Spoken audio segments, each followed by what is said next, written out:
Idaho Matters podcast is brought to you by St. Luke's On-Demand Virtual Care, which allows patients to see a provider from their home using a computer or smartphone with on-demand care for common ailments such as a cough, sore throat, or a sinus issue. More information at stlukesonline.org. Before today's episode, an important message.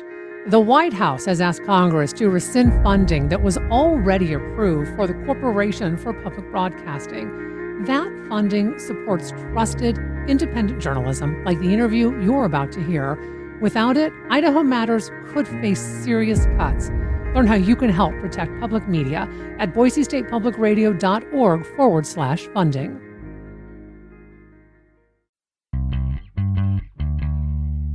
From the studios of Boise State Public Radio News, I'm Gemma Gaudette. More Idaho Matters right now. Have you ever really wanted something you don't really need because you thought it would make you happy? Well, that's what happens to Delilah. She's a character in a children's story, and she thinks a set of new pink curtains will solve all her problems.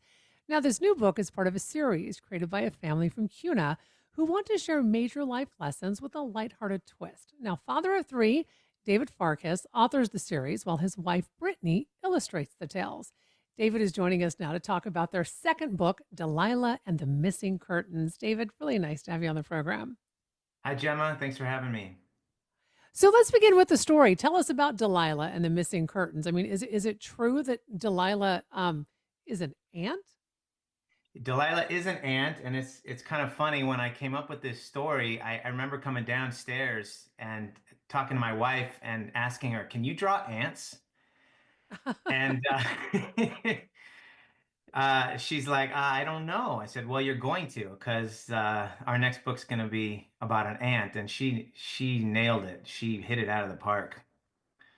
So, was there a moment in your own life that inspires you to center this particular story around gratitude?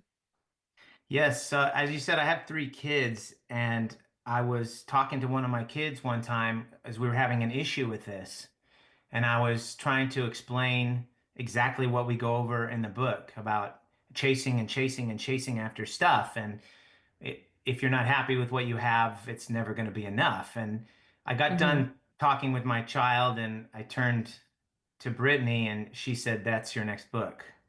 And I said, "Okay, Mm. I'll do it." So, are your kids? Yes, they definitely helped inspire this book, but are they ever part of the actual creative process? Like maybe when you're writing something and they're like, "That's not how a kid would talk, Dad." Well, it's funny, they actually are. We do brainstorming sessions, and this goes into a lot of the illustrations. And so we'll sit down at the table and we'll just talk about things that we could do, and they'll pipe in, and sometimes their ideas are really good and we'll use them. So they actually are a part of it, of the books, and Brittany will use them as inspiration in the drawings. For example, we have a family lives across the street, and so they were huddled together one day, and Brittany used that picture of them huddled together in our first book, Don't Make Noise, Lose with Poise, like a team huddling together. This really is, I mean, a family project because, as you Oh, yeah. mentioned, your wife Brittany, she illustrates the stories. So, what is it like working together? It's great because we've always done it. I was a coach for 25 years. We coached water polo together. She coached with me for about Mm. 20 of those years.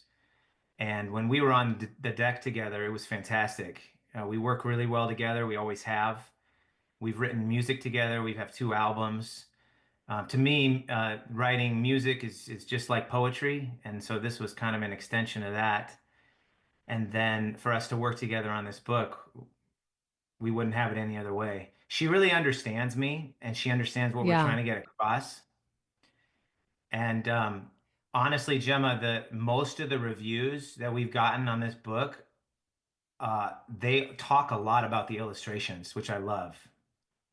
That's so It get- great. So, as you Yeah, mentioned, the central message of this particular book is really about helping kids focus on what they do have versus what they yes, don't.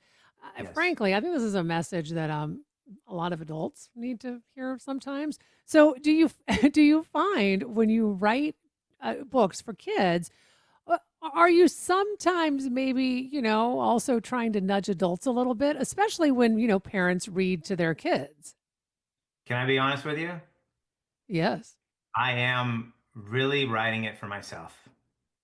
Ah, And talk to me so about that. if it helps other adults, then it absolutely should. These are not kid lessons. These are life lessons. We're trying to raise adults. They happen to be young right now, but we're trying to raise good adults. There is nothing in this book that does not affect me and that I don't need to learn, and I don't struggle with all the time. This is challenging stuff. I mean, the pursuit, that's why the framers in the Declaration said the pursuit of happiness, because it's a daily Mm. pursuit.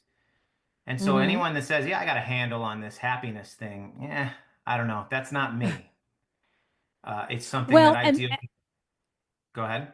Well, and I don't mean to interrupt, but we also live in a society right now, right? Where I think such you see, I mean, everyone's life, and I'm putting that in quotes, right? Because Yeah. of social media, Hmm. and you almost sometimes it's this comparison, right? And then our Hmm. kids see that, and so is that part of it in the book too, right? Is it's that idea of, as you said, it's pursuing that happiness, but really needing to find a space where you are okay with what you have. Absolutely. I mean, we live in a time where you can go online, order something, and it can be there in about an hour at your doorstep. It- Yeah, Anything you I know. want. And you don't even have to have the money in the bank to pay for it. So we live Yeah. in a time right now where if you don't have a handle on gratitude, you can get lost very easily. So I only have about 2 minutes left with you, and I this Sure. is your second book in the Yes. series. Um, do you have any more books planned in the Child Guide series, that we should keep an eye out for? Yes, I do. We have tons. Our next one, we're working on it right now, is on perseverance. And actually, this one's near and dear to my heart because it involves a phrase that my parents would say to me whenever I would say I can't. When I was a kid, I couldn't do something. I can't do this. I can't do this. And anyone who's a parent knows that children will say, I can't. And you have to have an answer for Mhm. that. And this book answers it with can'ts never could. And that's our next book. I love that so much. Well, David, I want to thank you so much for taking time to come in and talk with us about not just this book, but the series and how your whole family is involved. So thank you for your time today. Thank you so much, Jim. I appreciate it. We've been speaking with Kuna author David Farkas about his second children's book. It's titled Delilah and the Missing Curtains. It is all about learning gratitude. You've been listening to Idaho Matters from Boise State Public Radio. I'm Gemma Gaudette. Planet Money helps you understand the economy. We find the people at the center of the story. Garbage in New York, that was like a controlled substance. We show you how money influences everything. Tell me what you like by telling me how you spend your money. And we dig until we get answers. I had a bad feeling you're going to bring that up. Planet Money finds out. All you have to do is listen. The Planet Money Podcast from NPR.